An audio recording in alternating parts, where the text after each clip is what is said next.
Bismillahirrahmanirrahim. Assalamualaikum warahmatullahi wabarakatuh.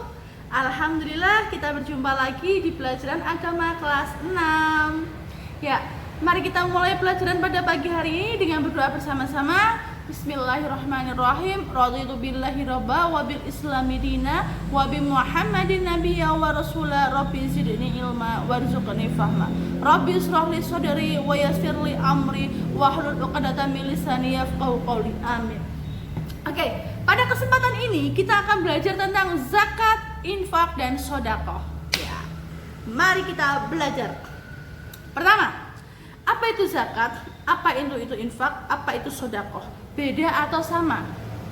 Ya, kira-kira gimana? Ya jelas dong, namanya aja juga beda. Ponira, poniem, pardiem, itu jelas itu namanya beda, orangnya beda. Zakat, infak, sedekah namanya beda, pasti juga beda. Nah, perbedaannya apa? Kalau zakat itu hukumnya apa, Dek? Ya, hukumnya wajib, betul sekali. Kenapa? Karena zakat itu masuk dalam rukun Islam. 1. Syahadat. 2. Sholat. 3. Puasa. 4. Zakat. 5. Berangkat haji. Nah, masuk dalam rukun Islam ini, maka zakat adalah hukumnya wajib, begitu. Nah, zakat itu ada 2 macam. Dua. Apa? Zakat fitrah, ya betul, dan zakat zakat mal. Ya, anak-anak pasti sudah tahu nggih, zakat fitrah itu dikerjakan, dilaksanakan pada saat betul bulan Ramadan, yaitu pada awal bulan Ramadan sampai sebelum sholat Idul Fitri. Jadi setelah sholat subuh, sebelum sholat Idul Fitri. Kalau dikerjakan setelah sholat Idul Fitri, maka namanya bukan zakat, tetapi apa? Sedekah. Karena yang namanya zakat fitrah itu dikerjakan sebelum sholat Idul Fitri. Oke, zakat yang kedua adalah zakat mal. Apa itu zakat mal? Zakat mal nggak tahu.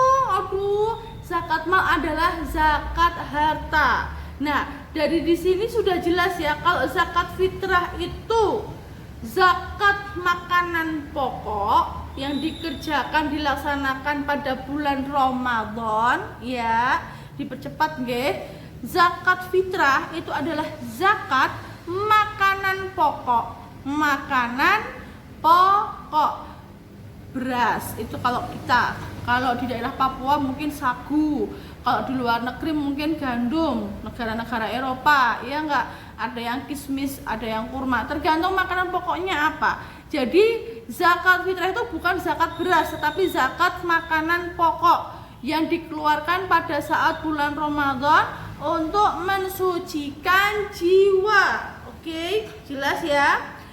Zakat fitrah berupa makanan pokok, waktu dilaksanakan di bulan Ramadan, tujuannya untuk mensucikan jiwa. Jelas, ini namanya zakat fitrah. Sedangkan zakat mal adalah zakat harta. Ya, zakat harta dikerjakan setelah mencapai nisab. Oke, setelah mencapai nisab. Nah, bentuknya adalah apa? Ya harta itu. Kalau zakat profesi seperti guru, dokter, pegawai itu 2,5% dari gajinya. 2,5 dari gajinya itu dikeluarkan untuk zakat mal, ya. Nah, tergantung dia menerima penghasilannya setiap bulan atau 1 tahun sekali. Kalau setiap bulan, bolehlah dikeluarkan setiap bulan, ya, 2,5%-nya. Atau kalau ada pendapat, ada mazhab yang dikeluarkan setiap 1 tahun sekali. Karena haulnya itu 1 tahun sekali. Haulnya, waktunya itu 1 tahun sekali. Nisabnya sekian rupiah hartanya, kayak gitu. Nah, perbedaan, tapi ya kembali lagi pada kita masing-masing. Kalau saya pribadi lebih nyaman dikeluarkan setiap bulan, yaitu 2,5% langsung setiap bulan, nggak usah ditumpuk jadi satu. Oke, itu tadi zakat mal dan zakat fitrah. Nah, sekarang bedanya apa? Sama untuk penyalurannya. Ya, saya ulangi, untuk penyalurannya itu sama. Penyalurannya bagaimana? Zakat mal maupun zakat fitrah itu tidak bisa diberikan ke sembarang orang. Saya atau mungkin tetangga. Nah, itu harus masuk dalam kriteria penerima zakat, atau namanya adalah 8 asnaf, 8 golongan orang yang menerima zakat. Yang pertama adalah fakir. Apa itu fakir? Orang yang tidak memiliki pekerjaan dan tidak mampu memenuhi kebutuhan hidupnya. Kayak gitu, buat makan cuma sehari sekali, nggak cukup. Kayak gitu. Terus untuk miskin itu dia memiliki pekerjaan atau memiliki penghasilan, tetapi juga tidak mampu memenuhi kebutuhan hidupnya.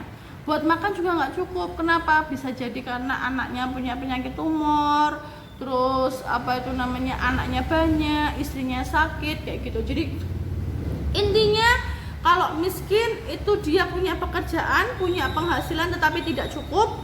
Kalau fakir tidak memiliki penghasilan, tidak memiliki pekerjaan dan juga tidak cukup. Persamaannya apa? Fakir dan miskin sama-sama tidak mampu memenuhi kebutuhan hidupnya, tidak mampu memenuhi kebutuhan pokoknya. Pokok, tahu pokok ya, sandang pangan papan itu loh. Yang bedanya kalau miskin itu punya pekerjaan, kalau fakir tidak punya pekerjaan. Gitu nggih? Oke, yang kedua adalah mana? Tadi fakir sudah, miskin sudah. Yang ketiga adalah amil. Amil adalah orang atau panitia yang mendistribusikan zakat. Jadi lembaga, kalau sekarang ada Basnas. Kalau di masjid kalian tahu pas bulan Ramadan biasanya ada panitia amil zakat, panitia zakat fitrah. Nah, mereka itu orang-orang itu disebut amil. Amil ini boleh menerima zakat. Oke, saya ulangi, panitia penyalur zakat disebut amil. Kalau kalian pernah lihat di masjid biasanya pas bulan Ramadan itu ada mas-mas, mbak-mbak remaja masjid atau bapak-bapak yang menerima pembayaran zakat beras ataupun uang untuk disalurkan. Nah, beliau itu adalah amil. Beliau boleh menerima zakat karena termasuk dalam 8 asnaf. Oke, selanjutnya yang keempat adalah mu'alaf. Mu'alaf itu siapa? Mu'alaf orang yang baru saja masuk Islam. Nah, orang yang baru saja masuk Islam itu kan imannya masih lemah. Nah, dikhawatirkan nanti akan goyah, makanya diperbolehkan atau dimasukkan ke dalam 8 asnaf. Oke. Agar imannya semakin mantap dalam meyakini Islam, kayak gitu. Selanjutnya, yang kelima adalah riqab atau orang yang memerdekakan budak. Nah, kalau sekarang ini insya Allah tidak ada ya budak ya. Kalau zaman Rasulullah dulu itu masih banyak budak. Nah, siapakah orang-orang itu? Mereka adalah saudagar-saudagar kaya. Dan zakat ini digunakan untuk membayar atau menebus para budak agar mereka dimerdekakan. Jadi kalau ada budak itu orang yang disuruh bekerja tetapi tidak dibayar, tidak digaji. Dikasih makan itu ya sak senenge yang punya. Jadi budak itu dibeli deh. Budak itu dibeli. Aku membeli orang ya, kayak kalau sekarang tuh human trafficking gitu loh, jadi perdagangan manusia. Nah, itu sama aja kalau zaman dulu itu budak. Nah, uang zakat itu boleh untuk memerdekakan budak kayak gitu. Kalau sekarang udah nggak ada. Selanjutnya adalah yang keenam, gharem. Gharem itu siapa? Gharem adalah orang yang punya banyak hutang. Misalnya juga punya hutang. Ingat, tolong ini diingat. Gharem itu punya banyak hutang bukan untuk memenuhi gaya hidupnya. Misal dia punya hutang untuk membeli mobil, dia punya hutang untuk membeli rumah, dia punya hutang untuk membayar sekolah anaknya supaya bisa kuliah S2 misal. Bukan seperti itu, tapi gharim untuk kebutuhan hidup, kebutuhan pokok. Misal, seorang bapak dia bekerja dengan gaji 1 juta per bulan. Oke, anaknya 3, yang satu sakit lupus, yang kedua dia mengalami keterlambatan pertumbuhan, otomatis makanannya itu beda, yang halus-halus kayak gitu, nggak bisa dikasih nasi. Nah, otomatis kan biayanya kan lebih banyak, karena untuk biaya pengobatan anaknya bapak ini pinjam ke bank karena uangnya nggak cukup. Bulan ini anaknya yang pertama opnam, bulan besoknya anaknya yang kedua kontrol makanannya ini itu, terus akhirnya apa, hutangnya bertambah dan bertambah terus membengkak. Nah, ini boleh menerima zakat. Jadi seorang yang memiliki hutang untuk kebutuhan pokoknya, untuk memenuhi kebutuhan keluarganya, bukan untuk gaya hidup, bukan untuk membangun rumah mewah, bukan untuk membeli mobil, bukan untuk membeli sepeda motor yang bagus, bukan ya, bukan untuk membesarkan usaha, bukan. Paham ya? Iya. Selanjutnya adalah fisabilillah. Fisabilillah adalah orang yang berjalan di jalan Allah, yaitu siapa? Pendakwah. Pendakwah tahu, orang yang di masjid, orang yang muazin, yang jaga masjid kayak gitu. Terus panti asuhan, sekolahan, terus anak-anak yang di pondok pesantren, yang pondok pesantrennya itu yang gratis, itu yang benar untuk fakir miskin duafa, itu boleh kayak gitu. Itu namanya fisabilillah. Next, yang ke-8 adalah Ibnu Sabil. Ibnu Sabil itu siapa? Ibnu Sabil adalah orang yang sedang dalam perjalanan jauh. Misal ada Pak Bimo, rumahnya Nusa Tenggara. Dia mau pergi ke Jakarta untuk mendatangi anaknya di sana yang akan wisuda. Dia naik bus dari Nusa Tenggara, terus kemudian ke Surabaya, naik kapal kan, sampai Surabaya dia kejambretan. Semua tasnya dijambret orang, dia nggak punya apapun.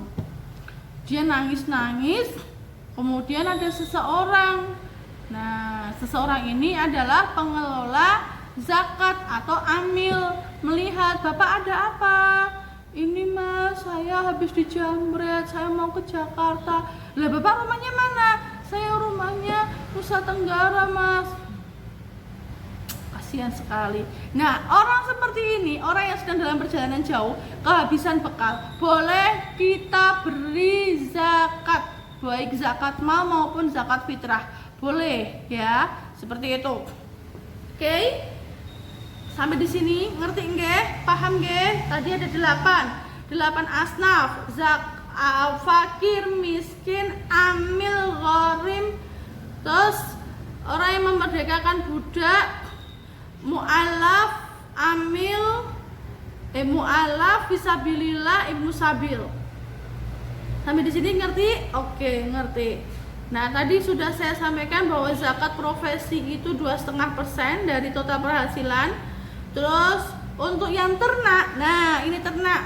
Bagaimana seorang peternak? Peternak itu kan dia tidak memperoleh gaji. Iya, kalau dia ternaknya itu sapi, kerbau, onta misal, dia dikenakan zakat nisabnya. Nisab itu harta yang minimal dizakati.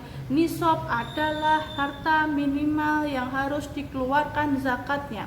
Nisabnya adalah 5 ekor sapi atau kerbau. Minimal memiliki 5 ekor sapi. Minimal memiliki 5 ekor sapi atau kerbau. Nah, kalau minimal sudah memiliki 5 ekor sapi, itu dikeluarkan 1 untuk zakat. Gitu. Saya ulangi ya, saya bacakan. Bagi seorang muslim yang memiliki hewan ternak berukuran besar seperti unta, kerbau, sapi, maka nisabnya adalah sebanyak 5 ekor. Sementara peternak kambing atau domba mencapai nisab kalau mempunyai ternak sebanyak 40 ekor. Di sini bedanya. Kalau sapi 5 ekor sudah harus mengeluarkan zakatnya.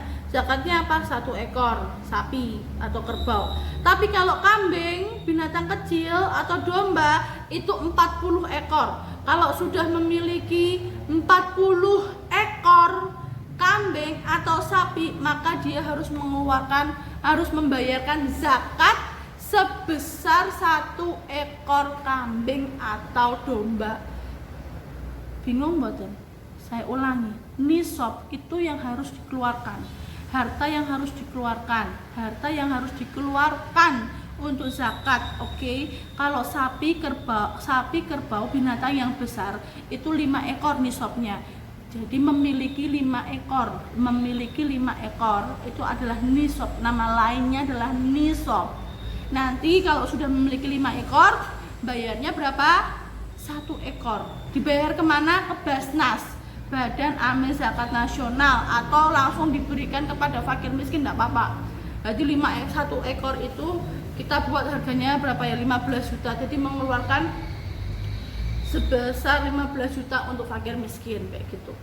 Berbeda kalau kambing itu 40 ekor kambing. Kalau sudah memiliki 40 ekor kambing atau domba, dia harus membayar zakat sebesar 1 ekor kambing.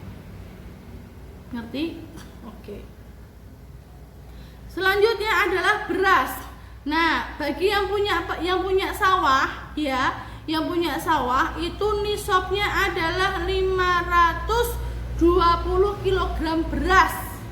Saya katakan ini adalah beras. Jadi kalau kamu punya sawah, habis panennya itu lebih dari 520 kg beras. Nah, itu sudah harus dikeluarkan zakatnya. Bagaimana kalau emas? Nah, ada yang suka menabung emas enggak? Sekarang kan lagi zamannya emas antam, mini gold kayak gitu kan. Nah, ini kamu kalau punya emas sebesar 85 gram itu sudah wajib mengeluarkan zakat 2,5% dari 85 gram. 85 gram itu kalau emas 85 gram. Ada yang punya emas beratnya 85 gram? Ada enggak? Enggak ada. Kalau ada berarti harus keluarkan zakatnya 2,5% dari 85 gram itu. Oke, sampai di sini paham? Ya, zakat fitrah sudah, zakat mal sudah. Nah, sekarang masuk ke dalam infak dan sedekah. Nah, bedanya apa infak sama sedekah? Saya bacakan. Maaf ya, kacamata tak copot soalnya ngembun. Infak adalah semua jenis pembelanjaan seorang muslim untuk kepentingan diri sendiri, keluarga maupun masyarakat. Untuk kepentingan diri sendiri, keluarga atau masyarakat. Sedangkan sedekah apa? Sedekah adalah bentuk infak yang lebih khusus lagi, yaitu pembelanjaan yang dilakukan di jalan Allah. Bersedekah tidak harus berupa uang.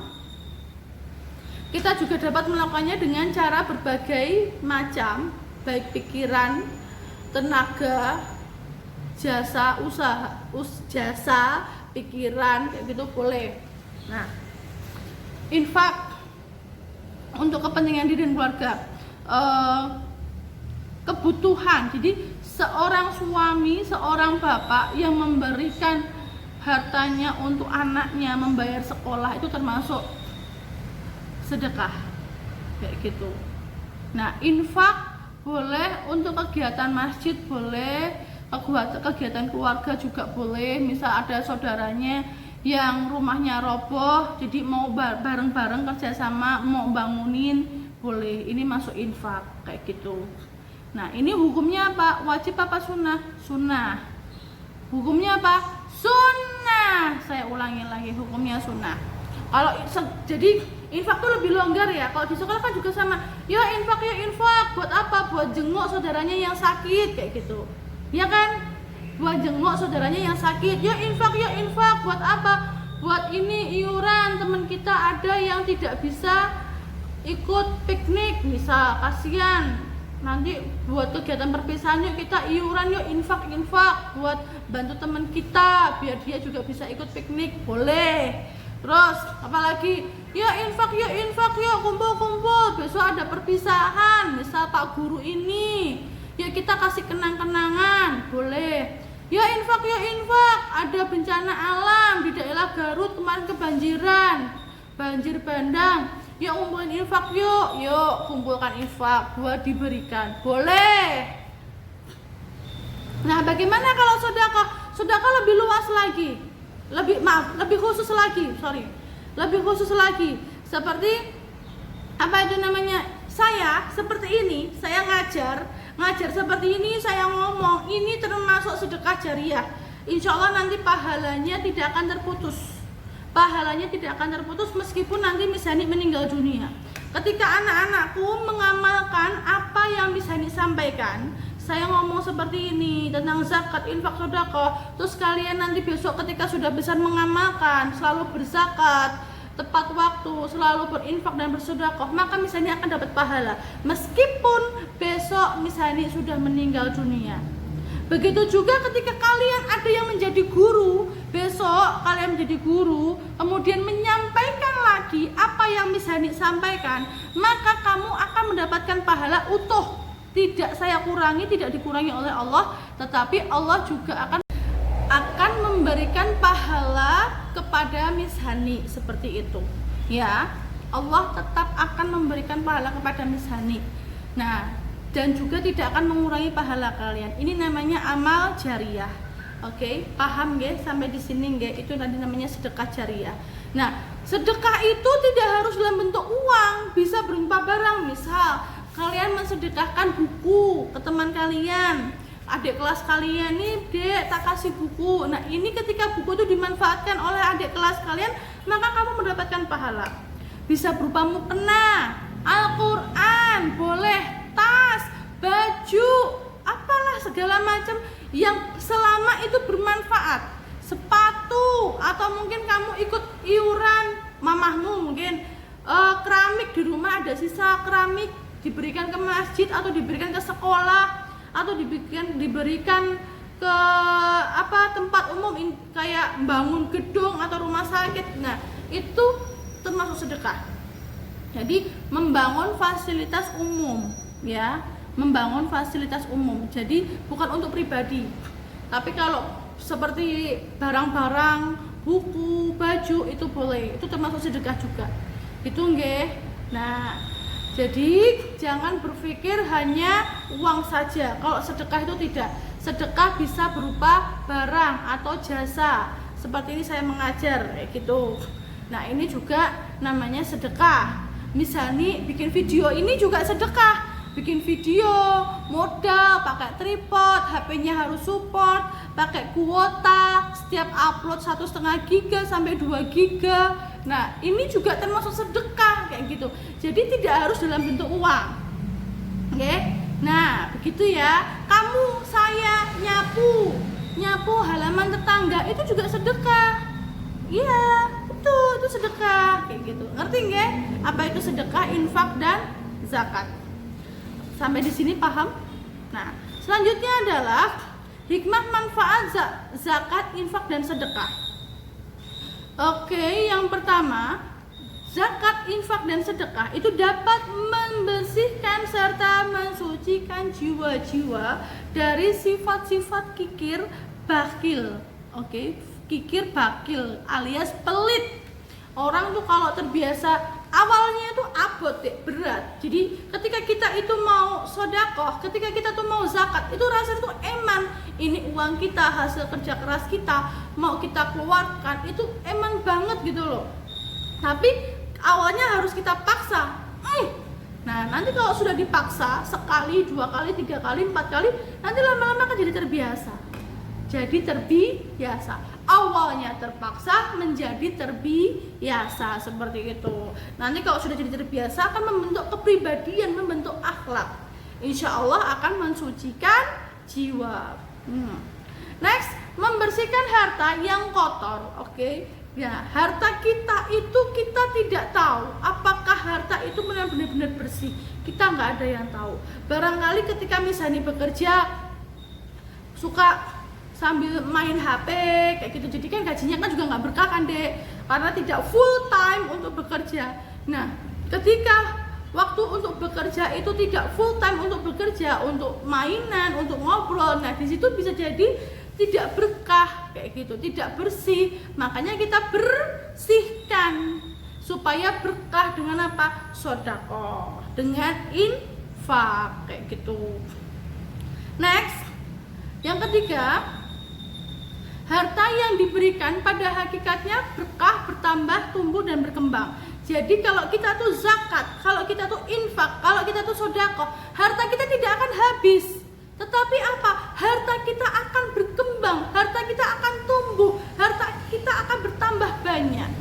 Itu sebenarnya hakikatnya kayak gitu ya. Jadi kalau kamu mau sedekah, mau infak, harus yakin Allah akan menggantinya 10 kali lipat. Jadi dalam apa itu namanya? Ini loh, ibarat tanaman, tumbuhan. Jadi sedekahmu itu, infakmu itu seperti kamu menanam satu biji, yang mana satu biji ini akan tumbuh menjadi sebuah pohon. Ada 7 tangkai, 2, 3, 4, 5, 6, 7. Nah, setiap 7 tangkai ini, oke, dari setiap tangkainya itu akan ada 100 buah. Bayangkan. Jadi kita panen berapa buah? Ya, 100 kali 7. Ada berapa? 700 buah.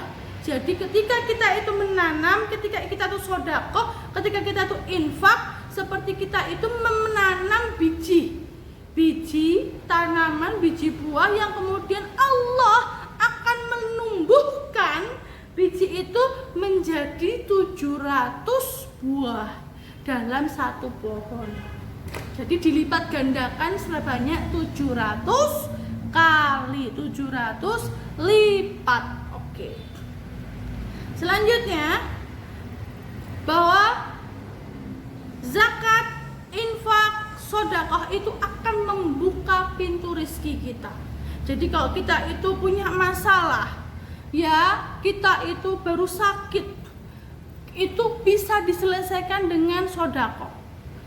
Sedekah dapat menyelesaikan masalah. Sedekah dapat membuka pintu rezeki. Sedekah dapat membersihkan harta. Sedekah, infak dapat membersihkan diri kita dari sifat kikir dan bakhil dan pelit kayak gitu. Sedekah dapat membuat harta kita dilipat gandakan Allah sebanyak 700 kali. Dengan sedekah juga kita akan menjadi hamba yang senantiasa bersyukur. Dengan sedekah, infak dan zakat, maka kita akan ada rasa setia kawan dan peduli terhadap orang lain. Begitu. Dan kita akan dirindu oleh surga. Sangat paham nggih, insyaallah nggih. Oke, terima kasih. Cukup panjang tapi karena materinya banyak, nanti tetap saya akan berikan filenya. Mohon maaf apabila ada kekurangan dan kesalahan, kesempurnaan hanya milik Allah. Akhirul kalam. Wassalamualaikum warahmatullahi wabarakatuh. Subhanakallahumma wa bihamdika asyhadu an la ilaha illa anta astaghfiruka wa atubu ilaik. Okay, see you next time. Dah.